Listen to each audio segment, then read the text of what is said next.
In the 7th century, the world expected Rome to fall. What it did not expect was what would replace it, and what would refuse to disappear.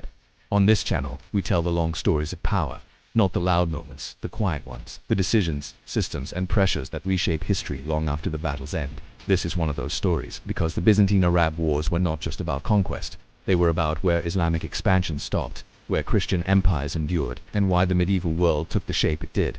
The real question is not how the Caliphate expanded so quickly.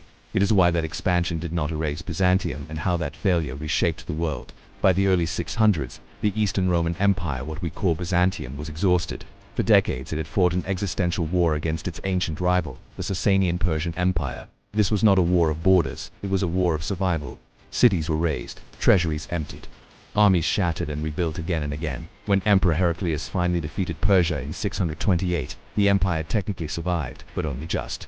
Syria, Palestine, and Egypt were drained, overtaxed, religiously divided, administratively fragile. And then, from the deserts of Arabia, something new emerged. At first, it did not look like a world-shaping force.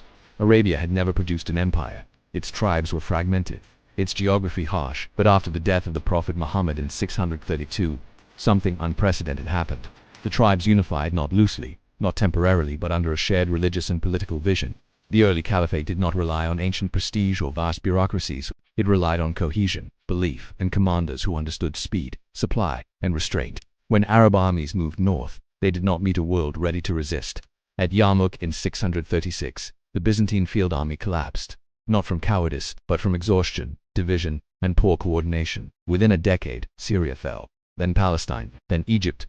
Alexandria fell in 641, the city that had fed Constantinople for centuries. Two contemporaries. The conclusion seemed obvious. The caliphate was unstoppable. Rome was dying. But this interpretation misses what actually mattered. Because while land vanished, Byzantium changed. The turning point was not a battle, it was a decision. Instead of chasing lost provinces, the empire reorganized itself around survival.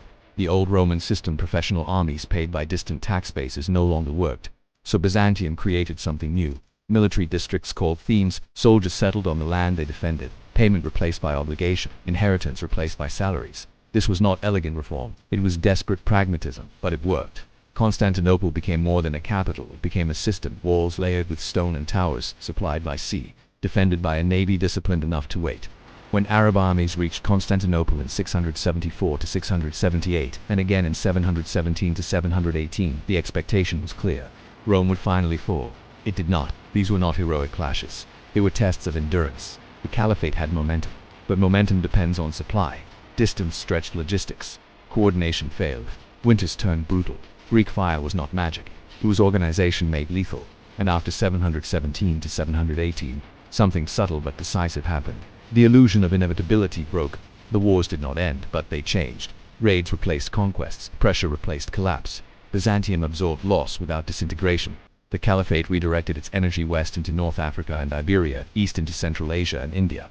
And that redirection reshaped the world. Because Byzantium's survival meant Eastern Christianity endured, Orthodox culture spread into Eastern Europe. Slavic states formed under Constantinople. Not Damascus, Islamic civilization flourished, but within limits created by resistance, not defeat. The medieval world emerged divided, but stable.